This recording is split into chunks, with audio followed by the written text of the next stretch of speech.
je voudrais du football, des avant-centres et des goals. Le ballon de la montée, vous voyez les ballons comment ils étaient à l'époque. Hein. Donc tout ça, j'ai gardé précieusement. Et mes petits-enfants n'ont pas le droit d'y toucher.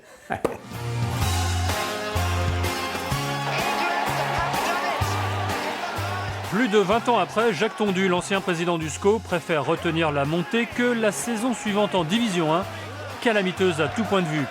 Le club angevin termine bon dernier d'un championnat dominé par Marseille, PSG et consorts.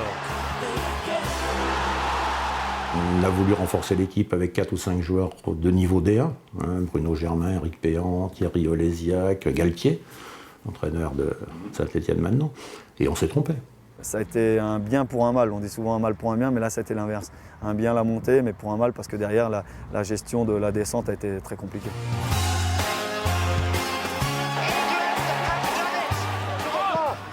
Commence alors une dégringolade sans fin. Des allers-retours incessants entre Division 2 et Championnat de France amateur. De quoi dégoûter les plus fidèles supporters au stade Jean-Bouin. On est reparti avec une équipe qui n'avait pas été vraiment constituée en début d'année. Ça s'est fait un peu au cours du mois de juillet-août, quoi.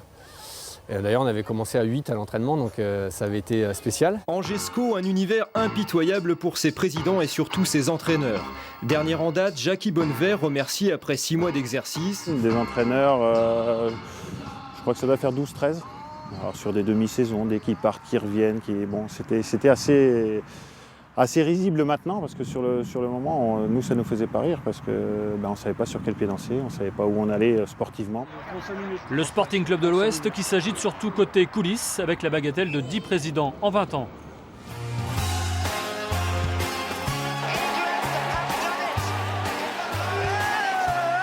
Dans la liste des repreneurs éphémères, on retrouve un journaliste sportif de télévision, un producteur de cinéma qui fait jouer ses 2 fils.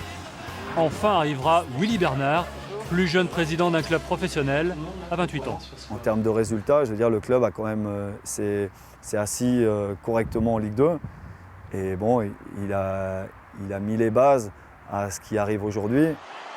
Le problème de Willy Bernard est qu'il confondra la comptabilité de son entreprise avec celle du SCO. Condamné par la justice, il sera obligé de revendre le club en 2011.